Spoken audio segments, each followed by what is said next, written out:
Group discussion do's and don't. Now we will talk about group discussion do's and don'ts.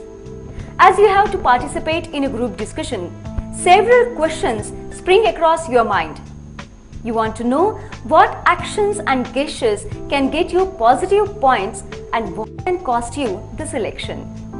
Here is a list of do's and don'ts. Do's. Keep eye contact while speaking. Do not look at the evaluators only. Keep eye contact with every team member while speaking. Make original points and support them by substantial reasoning. Facts and statistics should be provided if known. Listen to the other participants actively and carefully. Be considerate to the feelings of others. Modulate the volume, pitch, and tone of your voice. Speak clearly. Talk with the confidence and self-assurance. Allow others to speak. Make sure to bring the discussion on track. Avoid irrelevant details. Take time to organize your thoughts. Think about what you are going to say. Don't start speaking until you have clearly understood and analyzed the subject. Opening the discussion is not the only way of gaining attention and recognition. Try to give valuable insights during the discussion. Be assertive but not dominating. Try to maintain a balanced tone in your discussion and analysis. Always be polite.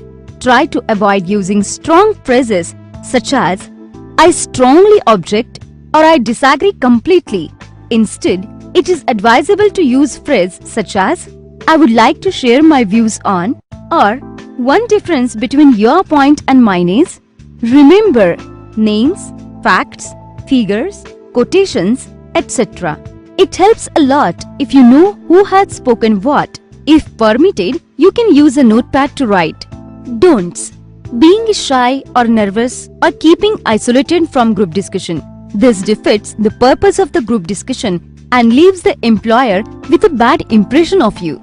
Interrupting another participant before his arguments are over. As mentioned earlier, it is important to demonstrate good social behavior and people skills. Changed opinions. It is important not to change your statements or views over the course of the discussions. This demonstrates to the judges that your initial view was not well thought out. Don't make fun of any participant, even if his arguments are funny. Don't engage yourself in subgroup conversation. Don't repeat and use irrelevant materials. Addressing you to the examiner. It is important to maintain eye contact and speak directly to the other participants in the group discussion. Worrying about making some grammatical mistakes. The matter you put across is more important.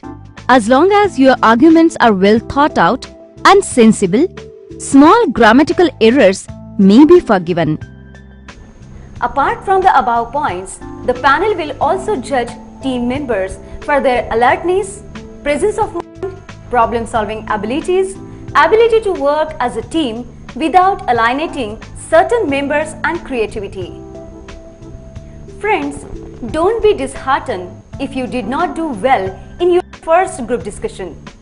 The best possible preparation for a group discussion is to learn from your past mistakes.